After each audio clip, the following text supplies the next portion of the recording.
Marc, chapitre 13. Lorsque Jésus sortit du temple, un de ses disciples lui dit, « Maître, regarde, quelle pierre et quelle construction !» Jésus lui répondit, « Vois-tu ces grandes constructions? Il ne restera pas pierre sur pierre, tout sera détruit. » Puis il s'assit sur le mont des Oliviers, en face du temple. Pierre, Jacques, Jean et André lui posèrent en privé cette question.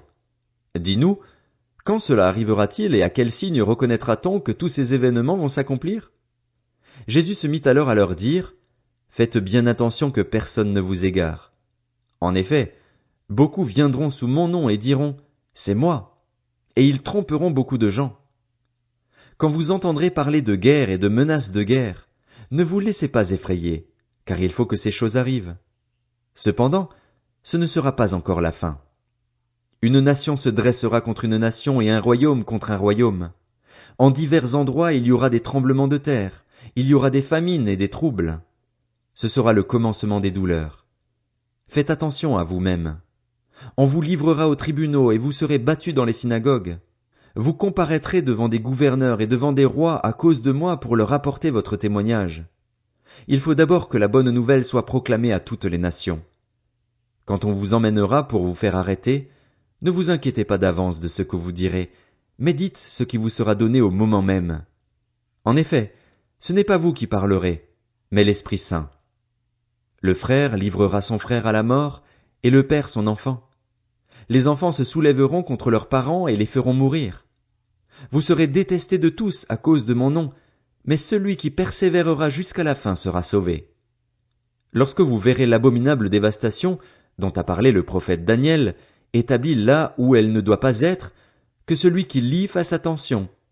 Alors, que ceux qui seront en Judée s'enfuient dans les montagnes, que celui qui sera sur le toit ne descende pas et n'entre pas dans sa maison pour prendre quelque chose, et que celui qui sera dans les champs ne retourne pas en arrière pour prendre son manteau.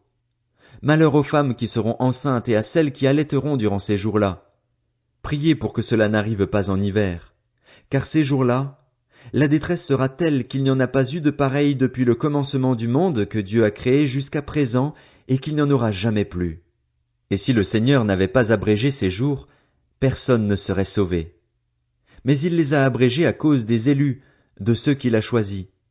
Si quelqu'un vous dit alors, « Le Messie est ici » ou « Il est là », ne le croyez pas, car de prétendus Messies et de prétendus prophètes surgiront. Ils feront des prodiges et des signes miraculeux pour tromper, si c'était possible, même ceux qui ont été choisis. Soyez sur vos gardes. Je vous ai tout annoncé d'avance.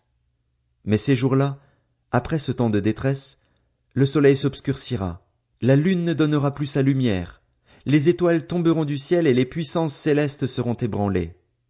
Alors on verra le Fils de l'homme venir sur les nuées avec beaucoup de puissance et de gloire. Il enverra ses anges et rassemblera ceux qu'il a choisis des quatre coins du monde, de l'extrémité de la terre jusqu'à l'extrémité du ciel. Tirez instruction de la parabole du figuier. Dès que ses branches deviennent tendres et que les feuilles poussent, vous savez que l'été est proche. De même, quand vous verrez ces choses arriver, sachez que le Fils de l'homme est proche, qu'il est à la porte.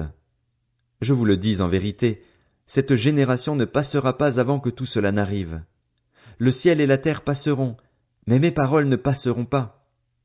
Quant au jour et à l'heure, personne ne les connaît, pas même les anges dans le ciel ni le Fils. Le Père seul les connaît. Faites bien attention, restez en éveil et priez, car vous ignorez quand ce temps viendra. Cela se passera comme pour un homme qui part en voyage. Il laisse sa maison, remet l'autorité à ses serviteurs, indique à chacun son travail et ordonne au portier de rester éveillé. Restez donc vigilants, car vous ne savez pas quand viendra le maître de la maison. Le soir, ou au milieu de la nuit, ou au chant du coq, ou le matin. Qu'il ne vous trouve pas endormis quand il arrivera tout à coup. Ce que je vous dis, je le dis à tous, restez vigilants.